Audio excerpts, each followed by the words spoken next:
Para mí es un gran orgullo hoy presentar a quien dio sentido a este nuevo camino, que aparte de ser un gran amigo, un colega destacado de la ufología argentina e internacional, nos abrió la cabeza, y eso es muy valedero porque es difícil a determinada edad cambiar un poco el espectro de lo que uno dice, ve o cree. Y esa persona hoy nos acompaña, Daniel López, que pido un fuerte aplauso.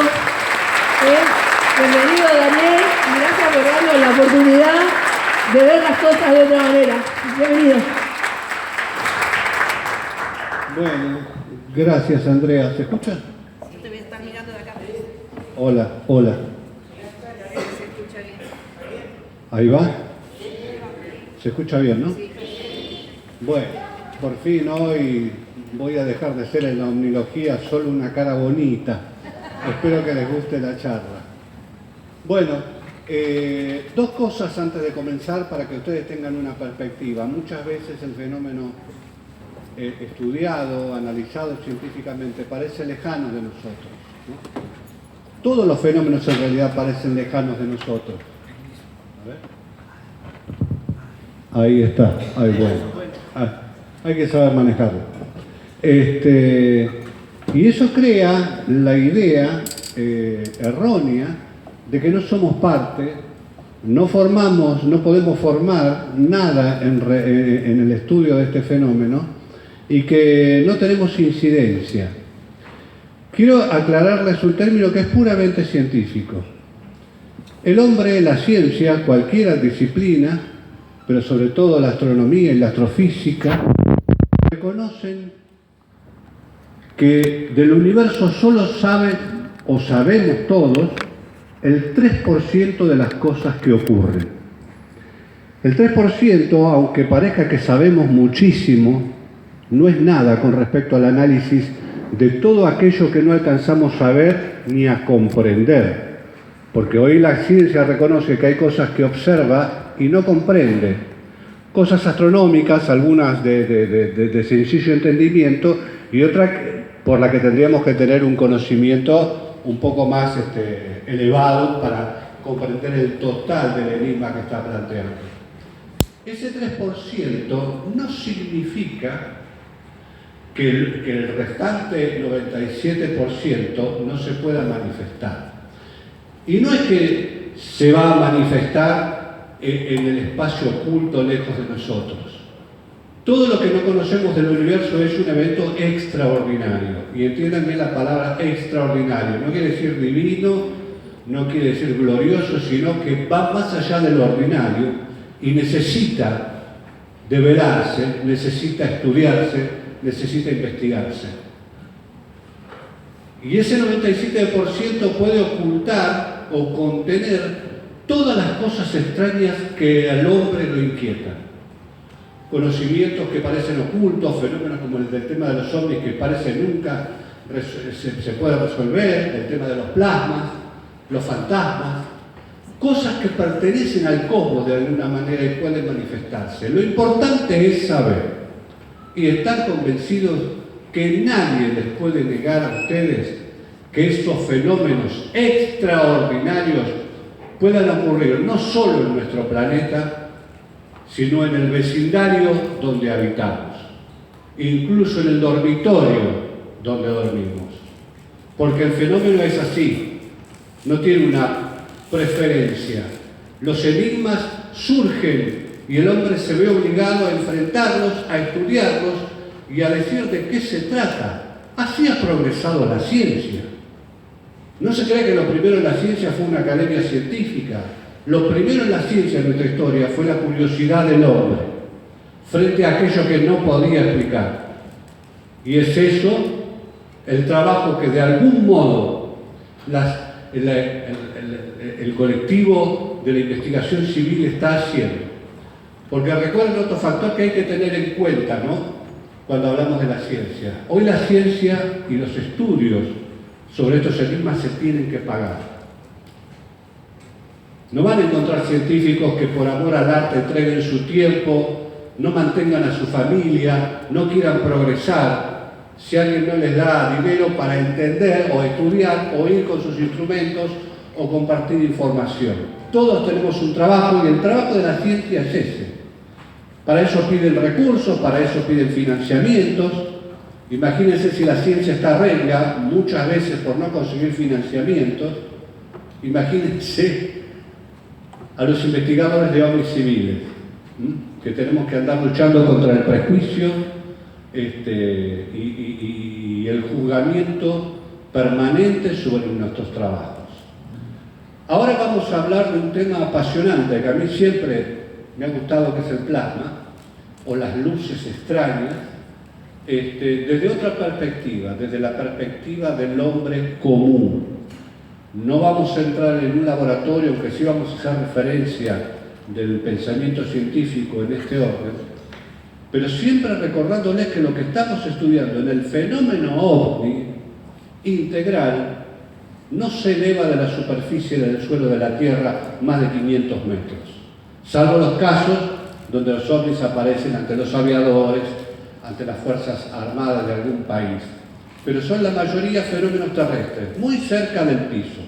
Y esto viene perfecto para entender la relación que tiene con la civilización humana la existencia de este enigma de los plasmoides. Vamos al título de la charla. Yo voy a tener que mirar permanentemente la pantalla. Pasamos a la próxima. Plasmoides y conciencia. ¿Qué tema? ¿Qué tema, chicos? ¿De qué tema?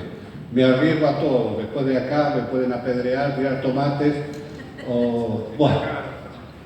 Eventos y perspectivas de un fenómeno extraordinario. ¿Por qué es extraordinario? Por el volumen que tiene, no es algo aislado. Yo les puedo asegurar que al 90% de ustedes que hoy están en la sala, alguna generación de su familia, la anterior o la anterior o la anterior, han sido espectadores de un fenómeno semejante. Sobre todo si su familia vivía en el campo, o vivía en la España, en el interior, o venían de Francia, de los campos, de donde venía la gente muerta de hambre a la Argentina, a buscar un nuevo destino. Muchos de ellos, yo les puedo asegurar que se extiende como un lazo familiar la unión entre personas, familias y generaciones de familias que han visto algo de los fenómenos de los que estamos hablando, tanto de ovnis, de objetos, como de estas luces extrañas o anomalías luminosas. Así que ese es el volumen verdadero del problema que enfrentamos. No podemos cerrar los ojos entonces y decir, no, esto nos ha afectado a todos. Incluso ha afectado la cultura de forma que ustedes van a ver a través de la exposición. Y es bueno, va a haber algo de lectura, no se los puedo evitar, no son solo imágenes. Pero es necesario que los conceptos queden claros. Porque al final de la charla ustedes tienen que formar parte del concepto que significa un plasmoide consciente. Podría tratarse de una revolución en la humanidad. Y vamos a ver por qué. Por eso presten atención a estos conceptos. No sé si nos va a dar para la charla después, chicos, porque yo también soy larguero, Andrea tiene que andarnos corriendo a ver si puede pasar el próximo exponente. Pero bueno, vamos a la próxima. No, la anterior, por favor. Parémonos en la luz. Esta es una fotografía que sacamos nosotros ahí en Cerro Policía, en Río Negro, hará cosa de 2 años, ¿no? Andrés, o 3 años, sí, bueno, yo me pierdo un poco porque andamos viendo tantas cosas. Y bueno, representa eso, ese enigma al que no le habíamos dado bolilla nunca. Cuando escuchamos hablar de la luz mala, que es efectivamente un plasmoide, o del farol en el norte, o cualquier nombre que tenga según la comunidad del país donde se presente, esto representa un fenómeno mundial. No hay lugar en el mundo donde no aparezca. Y la cantidad de observaciones, si hacemos una estadística seria, se cuentan por millones a través de la historia solo del fenómeno ovni, desde 1947. Y van a ver por qué adquiere ese volumen. Entonces, esto, lo que llegue a significar, tarde o temprano va a llegar a ustedes en forma de información, de conocimiento o de nueva conciencia sobre la realidad humana. Y no quiero parecer muy explosivo pero así como el entendimiento de que detrás de esta luz hay una inteligencia, una conciencia que ha convivido quizás con nuestros padres, con nuestros abuelos, con nuestros tatarabuelos o con la descendencia de nuestra familia, pone en perspectiva que es un hecho también de gravitación humana. No está, de ninguna manera, no está apartado más que en el ámbito científico, no. Esto ha convivido con las civilizaciones, con las religiones y también con la ciencia últimamente. Y van a descubrir, como yo y como nuestro grupo, que en verdad el tema de los plasmoides conscientes no fue un invento de la omnilogía. La primera teoría sobre plasma inteligente la dio la ciencia más dura que se puedan imaginar, y fue en los años 60. Cuando nosotros andábamos corriendo platillos voladores, ya los científicos especulaban sobre una inteligencia cercana a la Tierra, producida cercana a nuestra atmósfera, que se estaba moviendo en nuestra superficie. Mientras nosotros le decíamos fantasiosos, borrachos, ignorantes a la gente de campo, la ciencia les estaba dando la razón hace 60 años. Por eso es importante tomar en cuenta los conceptos en los que nos manejamos y qué consecuencias van a tener sobre nosotros, por supuesto. Vamos a la próxima. Aquí yo estuve pasando a muchos, seguramente están acá en el salón, a muchos de ustedes este libro que cayó en mis manos, o manos del Grupo Hemisferio, gracias al doctor Berlanda, que nos ilustró todavía más sobre las extrañezas luminosas que nosotros investigábamos, y que es un periodista científico, Robert Temple, que justamente hace una recopilación de todas las opiniones científicas sobre este tema, que yo les recomiendo, traten de conseguirlo. No puedo decir públicamente pídanmelo, que yo se los paso, porque cuando Robert Temple se entere que ando repartiendo su libro gratuitamente, me va a hacer un juicio desde donde esté. Así que, pero tira esta evaluación que hace la ciencia sobre qué es el concepto de vida.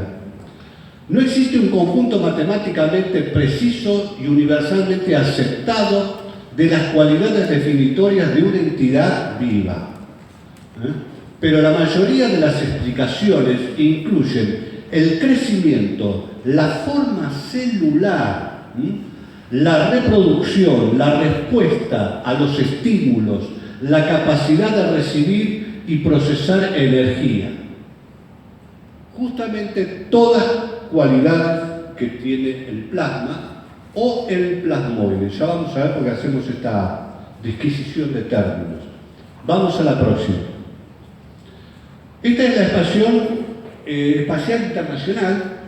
Aquí, digo para los que no conocen el tema, es una estación donde, compartida por varios países, pero que se realizan experimentos de todo tipo, en microgravedad generalmente, y muchos de ellos están pagados por empresas, que son las que justifican las grandes cantidades de dinero que necesita la Estación Espacial para vivir. Y, oh sorpresa, muchas de esas investigaciones han sido referidas a la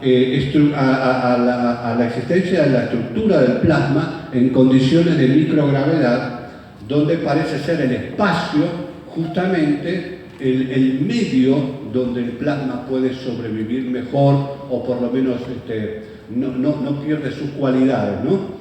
Y esto es importante decirlo, porque en los experimentos que hizo la Unión Soviética en 2007, en esta estación espacial, ahí que les muestro una fotito de lo que más o menos estuvieron experimentando, descubrieron que hay un tipo de plasma, no hay un solo plasma, hay varios tipos de plasma, se cuentan hasta 8, incluso se sostiene, eso está creciendo en la comunidad científica, que incluso la materia negra, la materia oscura, podría ser algún tipo de plasma.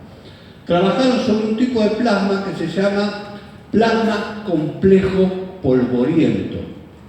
Por su apariencia, no es luminoso, pero es en definitiva un plasma. Muchas veces ha aparecido como residuo de experimentos plasmáticos, los científicos plasmáticos creían que era suciedad y descubrieron que era una reproducción de la materia plasmática y que tenía capacidades sorprendentes. Por ejemplo, ionizando este tipo de materia, descubrieron que en el espacio estos plasmas, complejos polvorientos, podían y pueden, porque es un hecho científico, crear cristales, crear cavidades dentro del plasma, crear formas complejas dentro del plasma, e incluso formas que se asemejaban mucho al ARN, como si tuviera una organicidad que los científicos estuvieron buscando durante mucho tiempo para dar la posibilidad de que el plasma pudiera ser procesado como un ente vivo, capaz de existir, de reproducirse y de generar conciencia.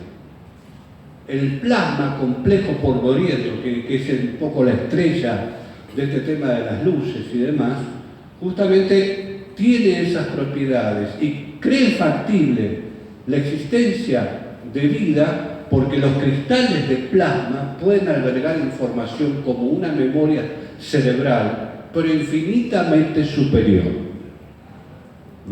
Ustedes saben que en las nuevas tecnologías los cristales se están estudiando justamente para mayor almacenamiento de información, despejando todos otros los materiales que conocemos tradicionalmente, y esta materia plasmática es capaz de contener información a raudales, como nosotros no podemos imaginar.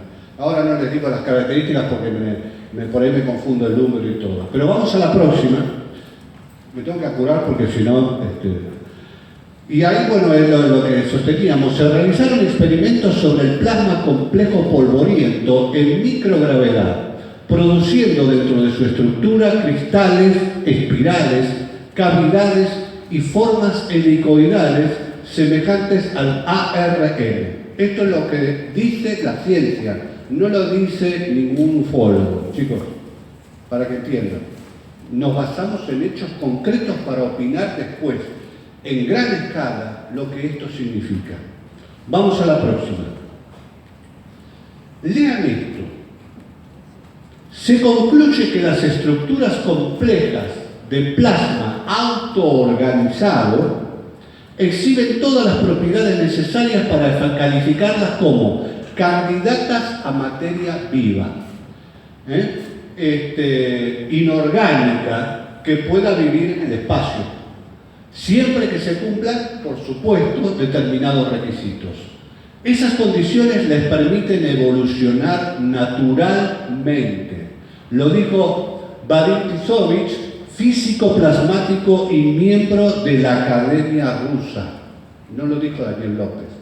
Está diciendo que el plasma puede perfectamente, en determinadas condiciones, albergar vida. Y cuando hablamos de vida inorgánica, con capacidad de memoria, estamos hablando de un ente que puede generar inteligencia. Vamos a la próxima.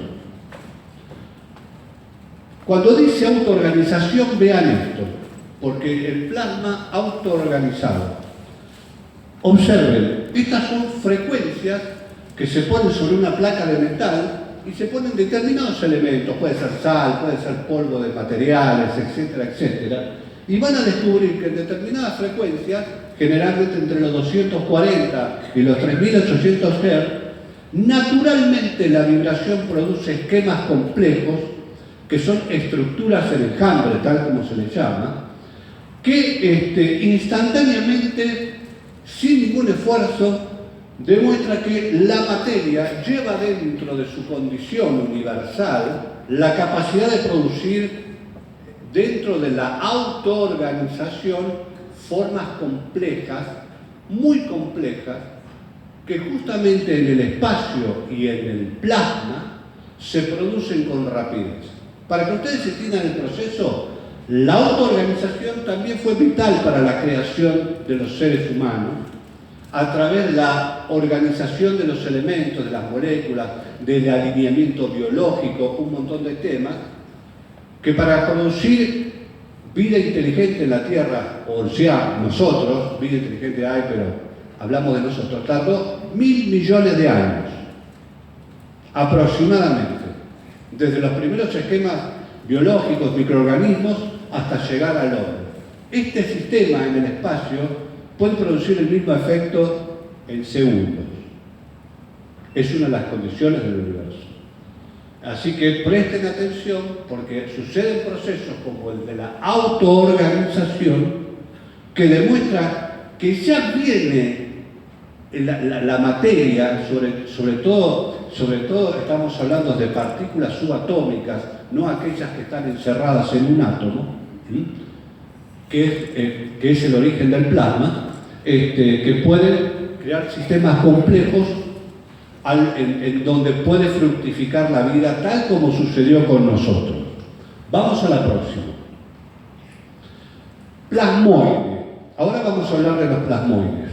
Un plasmoide es una estructura coherente de plasma confinada gracias a un campo magnético. Una esfera, una bola, una elipse, una forma más o menos, que es la que decía al principio Templer, con forma celular, que demostrara una organización interna que fuera capaz de crear los elementos físicos necesarios dentro de ese espacio de partículas que permitieran la generación de un sistema complejo capaz de albergar vida no biológica. La palabra plasmoide fue creada en 1956 por Winston Bostick para nombrar a cualquier entidad plasmomagnética. No es que estaba hablando de seres de otro planeta, pero obviamente el plasmoide, que es plasma, pero en unidades independientes, sueltas, son las que la ciencia ha estudiado con mayor detenimiento, porque esas son las candidatas perfectas, no el plasma como materia, sino los plasmoides para generar conciencia. Tal como lo decía Badin, están dadas todas las condiciones. Están dadas todas las condiciones. Y este proceso pudo haber ocurrido no ayer, sino hace mucho tiempo. Vamos a la próxima. Estas son fotografías de plasmoides sobre la alta atmósfera o la termósfera que sacó la NASA, que fueron bastante difundidas, que se trata exactamente de eso. Formas individuales de plasma llamados plasmoides porque están contenidas por un campo magnético. Y que andan flotando en el espacio. Esto es lo que han visto los astronautas. Vieron que los astronautas vieron muchas veces esferas de luz dando vueltas por ahí, o se vieron enjambres. Se trata de esto. Nada más que los astronautas decían, nos seguían. Parecía que sabían lo que pensábamos esos enjambres de plasma. Y eso tómenlo en cuenta porque no lo dice un ufólogo, lo están diciendo los astronautas de la NASA, que cada astronauta es un científico o técnico destacado. Vamos a la próxima. Y aquí surge el primer salto de conciencia sobre este tema. Sabemos, por lo que están diciendo los científicos, lo leyeron ustedes, si alguno tiene un problema, vaya y desentierra lo que hablaron y díganle por qué opinaron de esa manera, representando a sus academias, a sus escuelas y a sus universidades, dijeron esas cosas. ¿Y por qué pongo la foto del cosmos? Porque en realidad en los físicos, sobre todo los físicos plasmáticos, dicen que el 90% de toda la materia del universo es plasma. Y cuando hablamos de plasma no estamos hablando de átomos, sino de partículas subatómicas que se mueven prácticamente en el espacio cuántico. Ese es un tema bastante complejo, pero tiene que ver con este tema de hoy. Entonces, ustedes piensen, si el plasma es capaz de generar conciencia, según nos adelantan los científicos físicos plasmáticos, el universo, que está hecho de plasma, ¿pudo haber generado conciencia en todas partes? Este es el primer atisbo, es el primer punto, el primer escalón para hablar de un universo inteligente o que tiene la capacidad en conjunto de generar una especie de conciencia colectiva dentro de todos los elementos que componen ese cosmos que estamos viendo. Porque no solo el Sol genera vida a través de los procesos biológicos, sino que las condiciones de la ionización están presentes prácticamente en todas partes donde haya un cúmulo estelar. Lo que sucede en la Tierra no es ni especial, ni milagroso, ni nada. El universo entero podría tener vida. Podría plasmarse en los plasmoides, o podríamos decir que estamos empezando a orillar las costas de un universo inteligente. Le quieren llamar Dios, le quieren llamar lo que fuera. Pero esto es simplemente una proyección. No lo tomen para definir el tema de hoy. Pero sí es parte del debate, es parte de la discusión. Y esto, ¿saben cuándo se empezó a hablar? Hace 5.000 años, muchachos. Cuando decía que todo estaba vivo. ¿No escucharon la palabra o el concepto la montaña vive? La montaña elige, o este campo, o esta cosa, o esta piedra tiene conciencia propia. Bueno, resulta que es la ciencia la que nos dice que en algún momento podríamos estar confirmando esta teoría. Así que imagínense las proyecciones que eso tiene sobre la vida humana. Y esperen ver lo de los plasmoides. Vamos a la próxima fotografía. Allen Hynek. Le debemos mucho a este tipo, aunque algunos con los años lo defenestraron, que fue uno de los primeros científicos que puso la cara cuando la Fuerza Aérea quería investigar el tema de los ovnis y trataba, de elegir los casos que podían ser volteables. Y este hombre puso la cara y terminó siendo asesor de la mayoría de los investigadores de su tiempo. Pero llegó a esta conclusión. Todo lo que se veía no podía ser extraterrestre. No podían provenir de otros mundos. Ya en esa época se hablaba de la posición de los planetas ricitos de oro, ¿se acuerdan? Tiene que estar en un punto determinado de un sistema solar, porque si está más cerca del Sol o no tiene un acompañante gigante como Júpiter, ese planeta puede ser destruido por... Bueno, las mil cosas. Estás corrido 5 centímetros y no hay vida. Te corriste otros centímetros y nace una civilización extraordinaria. Más o menos el resumen es así. Pero este planteo que hace Hynek lo hizo estudiando las posibilidades, porque por lo menos en ese momento se investigaba, de decir que si bien puede haber vida biológica en otros planetas, cercanos a la Tierra, es muy difícil justamente generar vida inteligente o una civilización que haya alcanzado el estado que hoy, por ejemplo, tiene la Tierra. Tampoco es gran cosa, pero digamos que tenemos capacidad de comunicación, tenemos elementos técnicos, podríamos orillar con más seguridad que hace 50 años, por ejemplo, ¿no? Y Hynek decía que el fenómeno ovni no podía ser extraterrestre. Y esto es revolucionario para algunos que lo escuchan por primera vez, porque la investigación que él inició y los reportes que recibía, y se puso en asesor de muchos grupos de estudio de los ovnis, generalmente grupos civiles, decía que había demasiado ovni, demasiadas experiencias extrañas que eran todas reales para pensar que eso podía ser extraterrestre, porque no podía toda nuestra vecindad cósmica estar habitada y que la Tierra recibiera por lo menos 25 visitas de 25 civilizaciones diferentes todos los días. Más o menos este es el concepto. Debía haber algo más. Y fue Hynek justamente el que involucró a la estadística el conteo de las luces extrañas. ¿Por qué? Porque iban acompañando a los ovnis, porque a veces se veían grupos de luces. La gente suponía muy pronto que si había luces y no veía fuselaje, eso era una nave, ¿no? Pero todo esto le produjo no una confusión como para profundizar. Y ahora vamos a ver cómo él, a través de su vida lo fue desgranando. Vamos a la próxima fotografía.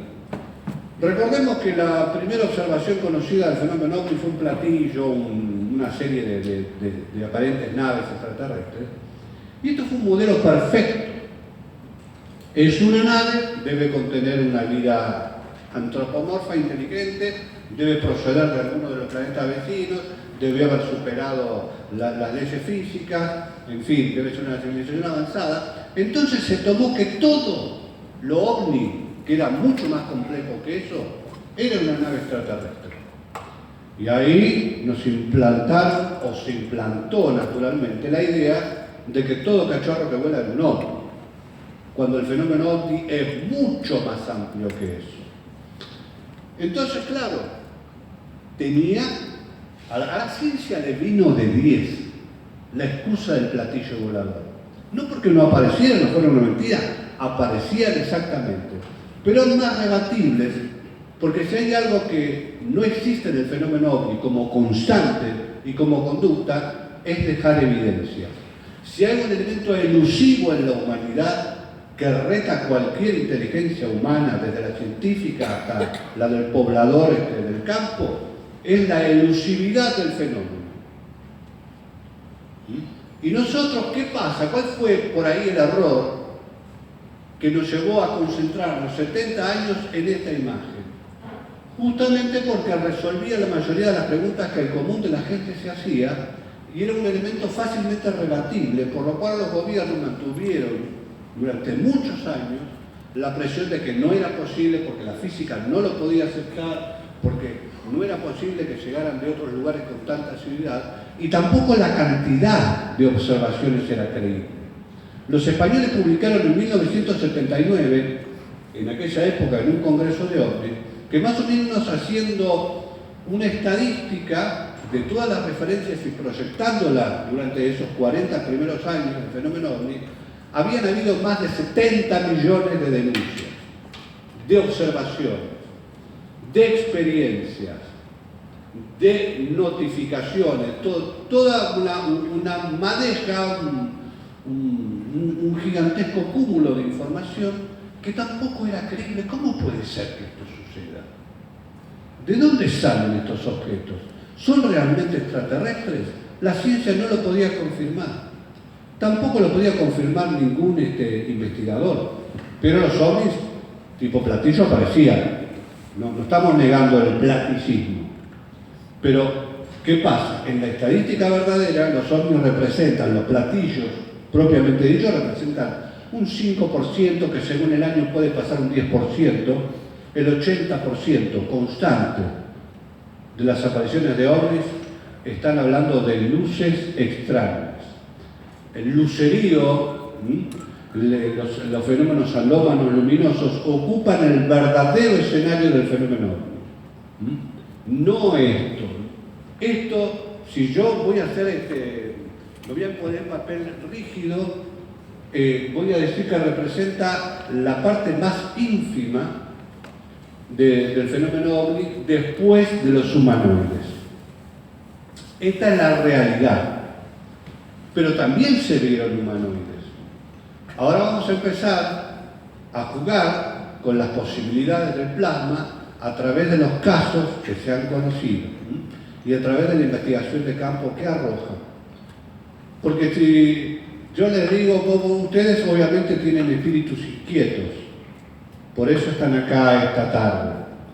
Quieren saber más sobre estos enigmas, no importa en qué crea cada uno.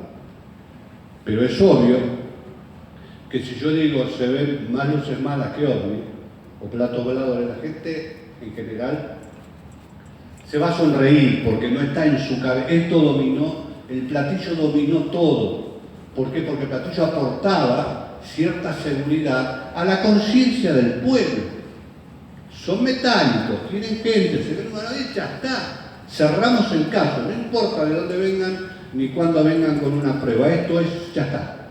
Bueno, ya está, justamente fue postergando la verdadera dimensión del concepto de lo que significa el fenómeno OVNI, WAPS o como quieran llamarlo. No estamos charlando con gente común interesada, ¿no? Entonces vamos a los elementos sencillos para que sean comprendidos. Vamos a la próxima. Bueno, esta imagen de la Tierra correspondía a todo lo que les dije antes. Decir que la Tierra parecía en el escenario cósmico, incluso ahora que se están detectando planetas en buena cantidad, pero la mayoría no son aptos por posición, por volumen, por gravedad, para seres como nosotros, pero sí puede generar vida biológica. Esto está claro. No es que no hay vida biológica en otro planeta, la hay, seguramente hay humanoides y civilizaciones, pero en mucho menor cantidad de lo que incluso la propia ciencia aceptaría. Entonces, bueno, esto nos dice, entonces debe haber algo más. ¿Qué es esto que estamos investigando? ¿Qué es esto que hemos visto? Si salimos un poco del atolladero, de la prensa, de los medios de comunicación, de internet, donde se dicen cosas a boca de carro sin comprobación, y vamos a la investigación pura, estos son los eventos que uno encuentra. Y chicos, hay un terreno del ovni que es más importante que la especulación, que es más importante que la teoría de muchos. ¿Por qué? Porque ¿de dónde se saca el material para hablar de ovnis? Del campo de trabajo, de lo que ha hecho Andrea durante 1000 años acá en Victoria. Y se va a sentir reflejada en algunas cosas que vamos a mostrar. Ese es el terreno de trabajo. Nosotros nos hemos caracterizado hace 40 años que estamos recorriendo los campos y buscando luces, porque sabíamos del principio que la luz debía tener un papel fundamental, porque era lo que más se veía. Los primeros tiempos, Andrea, no me dejaras mentir, Victoria era un lucerío tremendo. Y no hablamos solo de una lucecita en el campo, eran enormes, tenían formas triangulares, hacían lo que se les cantaba, perseguían a la gente, seguían los coches. Eso fue en 1991, bueno, siguió siempre, pero el volumen fuerte fue unos años, y la mayoría eran fenómenos luminosos, y la gente venía a ver las luces. Algunos se decepcionaban porque no veían platillos, era muy difícil que vean platillos. Vamos a la próxima. Y acá estamos en el problema, que es otra de las fotos que nosotros sacamos ahí en Cerro Policía, cuando 5 luces, aunque acá aparecen 4, se juntan, ahí estaban cerquita nuestro, habían jugado un rato en el camino y empezaron a unirse y después formaron una esfera de luz de las que muchos habrán visto alguna vez. Ahí, ¿y qué hizo la esfera de luz? Esto para Silvia, se metió en la tierra. Logramos fotografiarlo. Andrés lo vio con los prismáticos, porque yo saqué la foto, pero no es expeditiva, porque vos ves un instante en un proceso, y Andrés vio cómo la luz se metía en la tierra con los prismáticos y estaba cerca. Estos son los fenómenos que representan la mayor parte de todo lo que nosotros conocemos como fenómeno ovni. Y justamente es la luz la que más ve la gente y la que más interacciona con la gente. Ese plasmoide que puede generar conciencia, que puede tratarse de una forma de vida absolutamente espectacular, se contacta con la gente. A ver, entiendan bien el término contacto. No estoy hablando de estar Gerán ni de Sixto Pascual, perdón por Sixto Pascual, no quiero decir eso, pero no estamos hablando de ese tipo de contacto, sino la interrelación personal que tiene la gente cuando vive experiencias con estos fenómenos que ahora empezamos a catalogar de que tienen conciencia. Vamos a la próxima. Y es más, cosas que descubrimos en los libros que se están escribiendo ahora. Físicos plasmáticos que estudiaban justamente la posibilidad de la conciencia en esas luces extrañas o en esas formas plasmoides, son las que investigaron registros ovni junto con investigadores. Lógicamente que esto no se sabe, es poco difundido, pero a sus oficinas llegaban filmaciones como esta, ¿se acuerdan? La del Concorde, que tenía características impresionantes. ¿Por qué? Porque seguía el avión a la misma velocidad, iba recorriendo las ventanillas sin alterar la velocidad, siguiendo siempre en una forma muy característica de las luces cuando persiguen vehículos, ¿sí? Incluso hay otras historias sobre esto que estuvieron analizando los físicos plasmáticos, no solo los investigadores de ovni, de casos donde esas luces se metían en los aviones, recorrían los asientos, iban acá el piloto y no quemaban a nadie, no mataban a nadie, y salían del avión como panchas por su casa. Los Foo Fighters. ¿Eh? Los Foo Fighters de los... Claro, los Foo Fighters en la Segunda Guerra Mundial eso era muy habitual. Incluso después, incluso se supo que pasaba antes con los primeros aviones de tela. Pero bueno, ¿qué pasa? En la Segunda Guerra Mundial esto se hizo habitual y debe tener un sentido. ¿Por qué? Porque cuando hablamos de conciencia, la ecuación no es la misma que investigar ovnis. Porque si al suceso de la fotografía nosotros le agregamos voluntad, inteligencia, descubrimos que esto fue intencional, como toda la casuística ovni. Porque antes creíamos que podíamos agarrar al fenómeno ovni distraído, yo me reía de mí mismo, que te ocultabas detrás de un árbol para no ser percibido, y cuando ves la naturaleza de estas cosas que estamos estudiando, decís, era un tonto, ¿me entendés? Tuvimos que evolucionar mucho desde los primeros pasos, Éramos bebés de pecho ante la magnificencia de un esquema de conducta que nos llegaría a sorprender como hoy. Yo tengo 62 años y no me quiero morir sin saber de qué se trata. La posta, y me entrego a la investigación de campo y viajamos como podemos. Ahí estuvieron los físicos plasmáticos, no lo van a encontrar en grandes publicaciones, pero ahí estuvieron analizando por qué estas cosas que sucedían justificaban sus teorías. Si yo digo como Badil, es posible que un plasma genere conciencia, cuando yo veo esta imagen digo, ahí está la prueba. Pero nadie la aceptó en su momento. Una extrañeza más.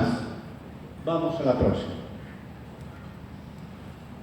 Y esto es reivindicativo. Esta foto es reivindicativa porque nosotros hablamos mucho de la ciencia, pero la ovniología tiene científicos que han emitido opinión, como el físico, matemático, lo que fuera que sea, no importa los títulos, pero físico.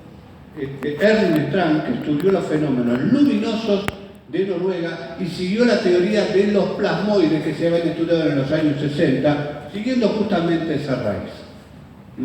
Entonces, Ernst Strand, uno que para la ovniología es una especie de héroe, no importa que el tipo tenga sus defectos, no conozco ninguno, pero digo, en lo que se refiere al conocimiento, al trabajo que ha hecho de campo, ha utilizado instrumentos, ha pedido donaciones, estuvo años trabajando en el hielo para detectar estas luces, se han sacrificado.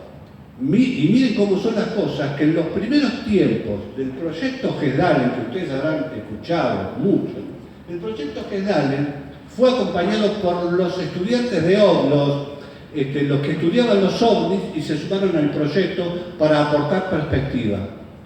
Y este hombre, que fue sorprendido por ese fenómeno, tomó sus conocimientos y pudo trabajar mejor, porque sabía qué buscar. Hoy en día, ¿querés hablar de plasma inteligente? Andá a los investigadores de ovnis que te van a contar 300 historias en una noche. Y vos vas a poder sacar un perfil adecuado de cómo se mueve esta extrañeza.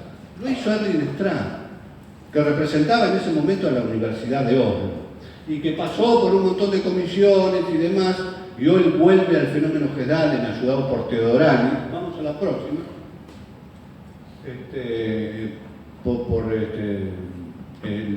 El astrofísico Teodorani, que estuvieron ahí manejándose con determinadas instituciones y demás, que tuvieron una historia media, no sé, nunca se resolvió, volvieron a reflotar el proyecto Gesdalen. Y son científicos cuya opinión pesa tanto como la de cualquier otro científico en su misma categoría. Y yo no puedo comprender cómo se habla, aparte de la ciencia, sin reconocerles a estos hombres que son la voz de la ciencia dentro de la rama que estamos estudiando. Son referentes porque hacen conclusiones. Una de las conclusiones que fue al 2023, que yo siempre la pongo en mi página de Facebook, en fin, la comento, de Ernst Strand, es que dice: la física actual no puede explicar los plasmoides o el tema de las luces de Gesdalen. Cuando te dice una definición, te está diciendo: no tenemos los instrumentos en el mundo para comprender lo que es extraordinario en estos fenómenos. Si dejamos que es un planeta que da vueltas, que quema un pasto, bueno, pero su comportamiento está tirando abajo todas las posibilidades de explicación y se convierte en un fenómeno extraordinario. Esa parte del universo que a veces negamos y se presenta todos los días en alguna parte del mundo. Muchachos, millones de casos por todas partes. Algo debe suceder, no debe ser todo mentira. Y esto es lo que nos mueve y lo que nos alienta. Aquí están viendo uno de los primeros científicos que, bueno, siempre me cuesta pronunciarlos, Harry Rutledge, que era físico, que trabajaba en la Universidad de Missouri como maestro, y de repente allá por una reserva indígena en Missouri comienzan a aparecer, había una oleada como en Victoria de luces que aparecían permanentemente, y este tipo también sacó a sus estudiantes y se reunió con quienes denunciaban primero esta oleada, que eran los guardaparques de la reserva de Piedmont. Hacían observaciones directas y él primero fue a observar, tuvo muchísimas experiencias con luces, y como no había materiales, instrumentos científicos capacitados para estudiar este fenómeno, empezó a construir los suyos, igual que hizo David Akers en otra reserva donde había aparecido luces por todas partes. Construyeron sus propios instrumentos. Eso es dedicación y la búsqueda de la verdad, no esperando que le pagaran 10 pesos para ver si se dedicaba a interpretar los signos del ambiente. Se metieron en los campos, se metieron en los bosques, se lastimaron, presenciaron incendios, hicieron todo lo que... ustedes conocen a Andrea, no sé si mejor que yo, pero saben lo que ha hecho. Es una mina que se mete en todos lados y tiene que bucear en la laguna del pescado o a 200 grados bajo cero, lo hace. Eso es el espíritu de la investigación. Porque es cómodo sentarse a opinar sobre lo que los otros hacen, pero después, como yo veo que a veces critican a Andrea, ¿qué carajo sos vos para hablar de Andrea? Si no hiciste nada en tu vida para justificar tu opinión en contra de Andrea. Chicos, estamos llenos de espectadores. Sí, está bien, el fenómeno de los ovnis es muy, muy entretenido, pero la verdad está en otra parte, y la verdad es el esfuerzo. Así que siempre tomen esos ejemplos. Si van a meterse de lleno, comprométanse. El compromiso por la verdad hace que convirtamos todas las experiencias de la gente en información. Porque si no se convierte en información, no tiene sentido nuestro trabajo. Y lo que se hace en los congresos es informar, darle herramientas a la gente, perspectivas de lo que tratamos. No solo que se deje llevar por lo que lee en alguna revistuela, que baja hasta Gerard y se viola a alguien, como he leído, no estoy mintiendo. No, chicos, seamos serios. El campo muestra tantas maravillas, el campo de trabajo muestra tantas maravillas que no hace falta crearle ninguna fantasía. Ya de por sí, lo que hablábamos al principio, que el universo podría ser inteligente, ¿con qué lo supera? ¿Con qué tontería puede tapar una posibilidad así? No importa, ténganlo como dato. Este científico escribió este libro, Proyecto de Identificación, muy famoso en su época, que a mí me gustaría compartir algunas definiciones que el tipo tiene de todo lo que vio durante años, con espíritu crítico. Estaba acompañado por estudiantes, estaba acompañado por gente seria, otros físicos lo acompañaban. Acá está la verdadera ciencia, no la que se sienta a juzgar en un atrio, sino la que dice, vamos a ver de qué se trata. Vamos a la próxima. Vamos. Bueno, no me tengo que olvidar que igual ya lo nombré, Teodorani, que siempre Teodorani, yo lo conocemos, y es más viejo, él siempre se pone las fotos más jóvenes, bueno, su debilidad, siempre para él rejuvenecido en todas sus publicaciones, que escribió un libro que es famoso, que es Esfera de Luces, donde está tocando más o menos los temas que hoy estamos tratando en este congreso, ¿no es cierto? Y él es astrofísico. No es un opinador. Y ha visto luces y ha tenido experiencia, participó en el Congreso, en el proyecto Gedalen, en el proyecto EMBLA, investigó por toda Italia y se juntó con una cantidad enorme de chicos, estudiantes de ciencia, que empezaron a seguir porque les parecía un tema apasionante. Y se dedicaron a trabajar con él. Yo no recuerdo el libro, porque uno de sus estudiantes siguió las luces históricamente y creó un libro donde están todas las anécdotas y todas las historias registradas de luces, lo que investiga actualmente Teodorani, en un libro de como de 600 páginas. Es algo apasionante, que yo les recomiendo, que ya les voy a pasar los datos del libro porque lo escribieron, por ahí no se lo compró nadie, pero puede conseguirse. No sé si está en el proyecto EMBLA, sino un libro aparte, porque esto nos contó Patricio Parente, porque estuvo hablando con ellos, y decía que hicieron un libro aparte sobre la historia de las luces. Bueno, sí, de todas maneras el proyecto EMBLA se basa justamente para hacer su exploración de las luces en las tradiciones, en las historias y demás. ¿Por qué? Porque este es un fenómeno antiquísimo. Y hay algo que quiero decir, que no lo dije, para que ustedes tengan otra maravilla a analizar, a incorporar en sus memorias para entender el proceso. Después sigo con esto. Las luces o los plasmas, los plasmoides, que generan estructuras complejas a partir de la radiación solar, o sea, la ionización de la energía del Sol sobre sus partículas, sus micropartículas, es un proceso que se da ahora, pero en realidad comenzó hace 4.000 millones de años, cuando la Tierra se formó, porque ya estaba formado el Sol. El proceso plasmático podía haber ocurrido tanto ayer como hace 4.000 millones de años. Y esto abre una posibilidad que los propios científicos evaluaron en su tiempo. Después se tuvieron que callar la boca y yo les voy a decir por qué. Porque puede ser que muchos de esos plasmoides que nosotros estamos viendo tengan edades imposibles de imaginar. Me podría decir 15.000 años, me podría decir 1 millón de años, si este tema es correcto. Inteligencias vastas, superiores, que lo único que hacen es absorber conocimiento, experiencia, que han estado en contacto con la Tierra durante millones de años, porque justamente su vecindad es el planeta Tierra. Si yo les cuento todo el esquema, las nubes de Kordelev y todo eso, van a ver que están entre la Tierra y la Luna, son más terráqueos que nosotros quizás.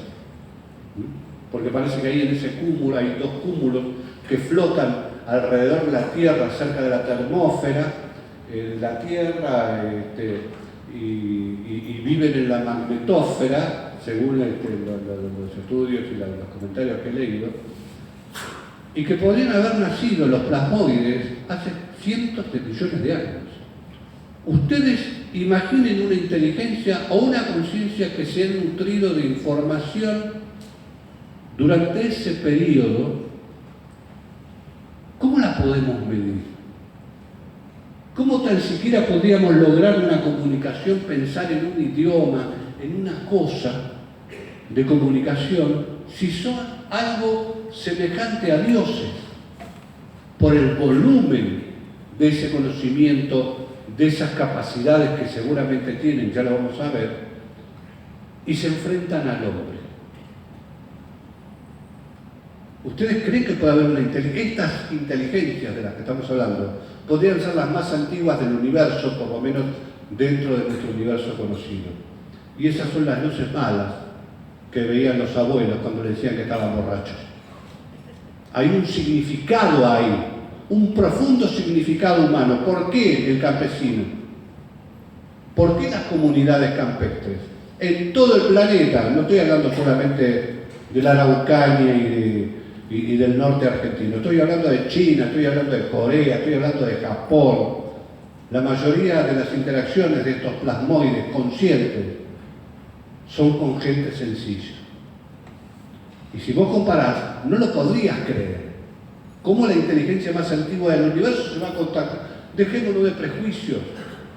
Debe haber en este tema, y por esa conexión, una conexión natural en que hace que nosotros seamos más parecidos, no en nuestra cultura, sino en nuestra naturaleza, porque el hombre, viste que dice que el hombre es material estelar, esto quiere decir que somos material plasmático, y que alguna parte de nuestra estructura atómica o la estructura de partículas nos parecemos a esos fenómenos que estamos estudiando, y algo de eso puede crear una comunicación natural que no es verbal, no es a través de códigos, no es a través de elementos de comunicación inventados por la cultura o la civilización humana.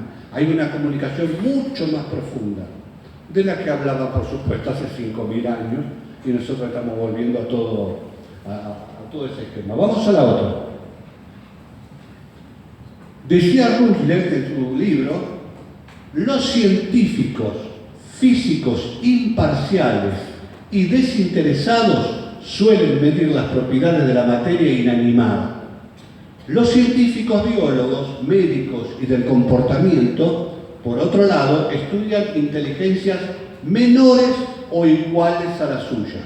Vamos a la próxima. En este proyecto, el proyecto de identificación, tratamos con una inteligencia igual o mayor que la del hombre. Interactuamos con el fenómeno en estudio. Esto lo dice un físico, chicos, no lo digo yo, no lo está diciendo Andrea atrás de mis espaldas. El doctor Harry Rutledge, profesor y presidente del Departamento de Física de la Universidad Estatal del Sureste de Missouri, director del proyecto de identificación. ¿Está capacitado o no está capacitado? ¿O preferimos que escuchar a Agostinelli opinando sobre las luces malas? Que va a decir que lo mínimo que estás es borracho. O que tuviste un ataque cerebral y estás fantaseando. No, muchachos. Démosle bola a la ciencia. Si la ciencia, esto es la expresión de la ciencia más genuina sobre el fenómeno. La opinión de Rutledge, que estuvo en los campos de trabajo con instrumental y llega a la próxima conclusión, a las próximas conclusiones. Vamos a la próxima. La observación del cielo nocturno, y presten atención porque posiblemente les haya pasado a más de uno, a mí me pasó por lo menos, la observación del cielo nocturno despejado a menudo revelaba pseudoestrellas, luces estacionarias, y yo las he visto 3 veces, y una acá la vi en Victoria, luces estacionarias camufladas por constelaciones, parecían parte del firmamento, algunos objetos y de pronto se ponían en movimiento, y no había ninguna explicación, no podía ser satélite, no podía ser una nave geoestacionaria, no podía ser nada porque no estaba, y sobre todo en esos tiempos, porque no lo hemos logrado hoy, ¿entendés? Que el satélite se propulse por sí mismo. Algunos objetos parecían imitar la apariencia de aviones conocidos. Otros violaron las leyes de la física. Vamos a la otra. A veces, los misteriosos objetos hacían destellar sus propias luces. ¿A qué la recuerda? En aparente respuesta. Una interacción con el observador que le hacía el linternazo, o láser o lo que fuera. O desaparecían en forma súbita. Que esto nos pasó hace una semana y media, investigando ahí por la Payunia, ahí en Mendoza. Chicos, me ven con esta prótesis, pero le damos, le damos. Como si no les gustara ser examinados. Es una respuesta, es una conducta, no es que sea un rechazo. Ahí el término y la experiencia tienen un significado. Hasta se dijo que algunos de los ovnis parecían conocer, tal vez por haber interceptado mensajes radiales o a través de la telepatía, lo dice un físico, los horarios de los observadores. Y esto que comenta Rudel le pasó a la mayoría de los que investigaron en campo. Las luces sabían quién estaba y a qué hora. Y cuando cambiaban de posición los observadores, la luz iba con el observador que ya había elegido y cambiaba el horario también. ¿Y sabe cómo lo decía? No es cualquier luz, era Por ejemplo, en general era una luz verde. Y cuando cambiaban al tipo, aparecía la luz verde 2 horas después, ponele, cuando estaba el tipo. Y acá pasó exactamente lo mismo. Un rasgo de conciencia, de voluntad, de elección. Vamos a la próxima. Vamos a tratar de apurar porque si no, Andrea tiene su cajón ahí. Hubo algo más, concluye Rutledge, que la medición de las propiedades físicas de los ovnis por parte de los observadores desapasionados. Una relación, un conocimiento se desarrolló entre nosotros y la inteligencia del ovni. Se jugó un juego. ¿Saben lo interesante que es la palabra juego? Que todos la utilizan porque en el juego somos todos iguales. No entramos al juego si no tenemos la capacidad de jugarlo. ¿Ustedes se meterían a jugar un juego que no saben? Bueno, en este caso pasa lo mismo. Hay algo en nosotros que nos habilita para jugar ese juego. Y ese juego es sencillo, pero es contundente. Al que le pase no va a poder negar que la conciencia sabía quién eras vos y dónde ibas y qué hacías. Incluso hay unas adaptaciones tremendas, como las que a veces cuenta Jacques Vallée en ese famoso escenario o la puesta en escena que le llama cuando los observadores tienen encuentros con estos objetos o estos fenómenos. Bueno, vamos a la próxima. Los fenómenos luminosos o plasmoides no son todos lucecitas chiquitas o triangulares y demás. Este es un fenómeno que nosotros estudiamos ahí cuando Andrea nos pidió cerrar el caso de Cutralcó, que estuvimos con Carlos Vales, estuvimos con... Ay, ¿cómo se llama? Se me perdió, perdón. Si Elizabeth Santana ve esta conferencia me pega 5. Y estuvimos investigando ahí cerca de una comunidad mapuche las observaciones que se daban en un territorio a 15 kilómetros de Cutralcó. Todo esto lo que ven es una barda y hay un mapuche nos contó de una última observación que había tenido hace unos meses y que se trata de este objeto que nosotros llamamos la araña luminosa. Pero esta foto por ahí no es representativa del tamaño que tenía, porque aproximadamente, según él nos decía, tenía por lo menos 300 metros de altura. Y las patas de la araña lograban, salían del propio horizonte. Tenía un tamaño descomunal que se acerca mucho a la mitad de la capital federal. Y esto apareció en el desierto y no lo vio nadie más que el mapuche. Y ustedes dicen, entonces, es mentira. No, hay otro comportamiento. Yo lo veo como hoy se dijo a la mañana, no sé cuál de las disertantes habló de ese tema, pero que hay gente que lo ve y otra que no ve en el mismo momento. Y esto pasó acá, porque después se averiguaba. Aeropuerto, siguiendo la fecha que tenía, y nadie lo vio. Pero no podemos decir porque nadie lo vio, el mapuche es un mentiroso. Vamos a la próxima. Él es Arturo, que cuida el lugar donde apareció este y otros extraños objetos, algunos con forma de platillo, pero que nos dan la pauta de que los fenómenos luminosos no son todo lo que nosotros creemos que son. A veces forman estructuras tan complejas que uno dice, uy, una nave madre. No, son luces. Hablamos de una cabecita gigantesca, hablamos de pueblos que se ven en el horizonte, llenos de luces que pasan y tienen tamaños descomunales. A nosotros nos tocó ver uno de esos pueblitos con Esteban Lingeri, ahí en Chomalá, pero en el Parque Pampeana, que medía 200 metros aproximadamente, estaba lleno de luces. No podemos fotografiarlo porque o no nos dejaron o fuimos idiotas. Creo que la segunda opción es la verdadera, ¿no? Pero hace que todos estos comentarios, esa memoria que te va creando el análisis de los casos, te lleven a decir, sí, este tipo lo vio porque yo lo vi. Vamos a la próxima. Vamos a hacer rápido esta parte. Los genes. ¿Qué son los genes? Los genes en principio son plasmoides que adquieren diversas formas conocidas. ¿Qué son los genes? Son los seres o los diablos del desierto de Arabia, que son muy activos, inclusive últimamente están activos, y a estos demonios, que son luces que se transforman en determinadas entidades, incluso en los genios de la lámpara maravillosa, bueno, ese es un jinn, que es capaz de crear materia, que hacen los jinn. A veces vos vas por el campo, por el desierto en este caso, y te pierden. A veces vos te comportás mal y te castigan, como los duendes de Argentina, los jinn. Les podés pedir promesas y te la van a cumplir, porque tienen ese poder. Pero en general, la raigambre de todos estos elementos son luces. ¿Y dónde están descritas? En el Corán. Actualmente se siguen viendo los jinns. Ellos toman a los plasmoides como seres que fueron creados por Alá, obviamente acá el que sigue la religión, que fueron creados por Alá 2000 años antes de que se creara Adán y Eva. Vaya el dato, pero lo dice el Corán. Esa es nuestra fuente. Y explica, ya una religión de las más importantes del mundo, la naturaleza de los plasmoides, muchachos.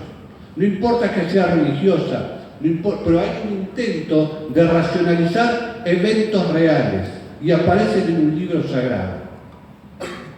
Pasemos. Este es el genio de la lámpara maravillosa. Le iban a pedir cosas imposibles y él las concedía. ¿Por qué le llaman demonios? Porque fueron creados en un fuego que no emite humo, como las luces. A veces parecen un fuego, pero no emiten humo. Y esto pasa en todo el mundo. Pero está descrita no dentro de una creencia religiosa. Vamos a la próxima. Después tenés la Shekinah judía, que se contrapone un poco a los monstruos del desierto, donde aparece Dios en forma de una esfera de luz, o donde aparece esa luz que siguió al pueblo de Israel hasta llegar a la tierra prometida, esa columna de fuego que solía aparecer en el tabernáculo, que se parecen a muchos. ¿Sabes cómo se llama esto? Acá en los campos, hoy día, los fuegos que no son. O sea que esto tiene una derivación cristiana, porque nosotros, todos los que son cristianos, tienden a creer dentro de su imaginario o su protocolo de creencias en este fuego que no es. Le está diciendo que Andrea, que vio Silvia una cosa así. Se vieron en todos los tiempos. En aquel momento crearon religiones. Y les vuelvo a preguntar, si yo sumo actividad a conciencia y logro la creación de una religión o incentivar una creencia, hay una actitud deliberada. ¿Qué nos quiere decir esto respecto de esas inteligencias, quizás las más antiguas del universo? ¿Que son católicas? No. ¿Que son judías? No. ¿Que son árabes? No. Tenemos que tener una segunda lectura más profunda, porque el fenómeno luminoso está lleno de estos símbolos. Los fenómenos luminosos enseñan, pero no enseñan una lección de moral. A través de su conducta y a través de su respuesta, que es lo que cree la gente del campo, la luz mala castiga al tipo que es infiel. Igual que los duendes. O sea, que a través de los años han creado un eje moral en la humanidad que, sumando la inteligencia, vamos a decir, esto puede ser buscado. ¿Con qué fin? Vamos a la próxima. Y acá tenemos nuestros jinns, que son los seres endemoniados de la cultura mapuche, ranquel y demás. Uno es el Anchimayén, el primero, que generalmente se ve con dos ojos rojos, y la gente se ha podrido de hablar de los ojos rojos en el campo. Y la segunda, el cherube o cherrufe, que es hijo de los volcanes, que está creado por el fuego y asusta a las personas que son cobardes. Incluso los ranqueles, eso nos contó el propio cacique Ranquel, allá en la colonia Emilio Mitra, en La Pampa, que el cherube representaba una prueba de hombría. Si a los 14 años vos salías al campo y te enfrentabas al cherube y no volvías miedoso, ya eras un hombre. Si no, tendrías que probar el año que viene. Así que miren hasta dónde está incorporada esta figura de la que estamos hablando, plasmoides, en las culturas más antiguas de nuestro país y del mundo. Vamos a la próxima. Ahí lo viene Esteban. Esteban Ligeri, yo creo que muchos lo conocen ya. En nuestro último viaje, aquí en un nichito le dicen, que es un lugar que es una especie de apacheta donde se dejan ofrendas. ¿Por qué? Porque en ese lugar, la primera característica es que las luces van a la loma, a una loma que está más adelante, y se hunden en la loma, y la gente dice que son las almitas penantes. Pero resulta que las almitas penantes ocurre, ¿cómo le llaman a ese pequeño territorio? Los penaderos. Después está la estancia un poco más corrida, la peligrosa. Después está la muerte de no sé quién, un terrorífico, el esquema que tenés para investigar. ¿Y qué pasa ahí, en ese punto exacto? ¿Qué aparece referido a los jeans árabes y a las figuras ancestrales de las creencias mapuches en La Pampa, en Neuquén, en Mendoza? Vamos a la próxima. Esqueletos, también referenciados en todas las culturas antiguas, relacionados a una zona donde aparecen las luces malas. ¿Por qué hago la asociación? Porque comparten el territorio.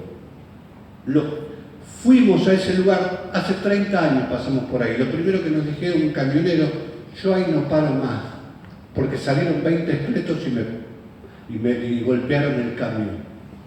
Hoy en día, 30 años después, la gente sigue hablando exactamente de lo mismo y ninguno es capaz de parar ahí para nada, salvo los que van a pedir por las almitas en pena y dejan alguna botella de agua, alguna ofrenda, alguna cosa.